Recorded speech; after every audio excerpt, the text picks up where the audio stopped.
people classification, identification, verification, deduction, segmentation, and recognition are some of the various use cases which comes under the blanket term people or human detection. Hi, this is Alphonse, and in today's edition of Unraveling Computer Vision and Edge AI for the Real World, I'll be talking about how to choose the right testing scenario for your people detection systems based on specific use cases.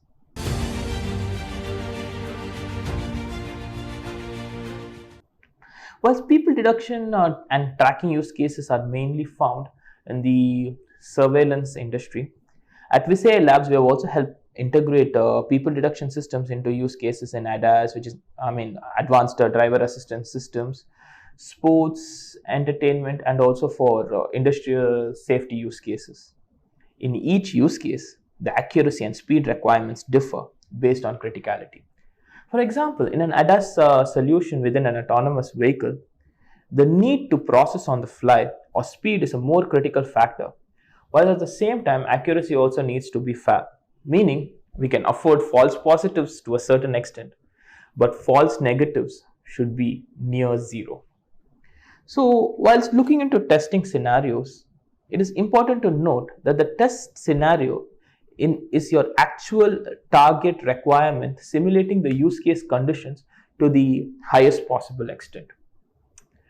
In general, these testing scenarios must be chosen to test the camera parameters, target environment, and scale. Now, as first steps, the testing scenario should test the both intrinsic and extrinsic camera parameters. Intrinsic or internal parameters are the parameters that are internal to the camera, such as focal length and lens distortion. We need to check the sensor size as well as its focal length in order to determine the number of pixels which will be occupied by a person on the image. Please note that these internal parameters and target scale are linked, and I'll explain this later in the vlog. But in external parameters, one of the more important parameters to check is the camera orientation or the camera pose. This has an important bearing on the efficacy of your people detection algorithm. If your algorithm is trained to work on a top view field of view and the camera is placed on the front of a person, then your algorithm accuracy will be very bad. Now, the second major parameter we have to look into is your target environment. Let's suppose you want to use a people detection system in the context of workforce safety and productivity monitoring at a construction site. In this scenario, the data set which you use to train your algorithm must be specific to the construction worker, meaning your data set must consist of construction workers who might be wearing safety gears such as helmets, safety gloves, etc. And this might be difficult for a standard pedestrian detection algorithm to detect. The same goes with lighting conditions, attire in different geographic locations, etc. So you need to keep in mind your target environment for your testing. Now, in addition to identifying the camera parameters and the parameters of the use cases environment, we also need to look into the scale of the detection required before we start to identify the testing scenario. So, what scale? Scale, simply put, refers to the quantity and the range at which you want to detect the people at the same time. Also, you need to choose the right testing scenario which closely identifies with the end use case.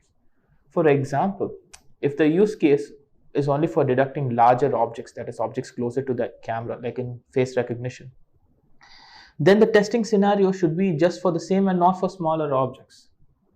This target scale is an important factor to consider depending on your specific use case.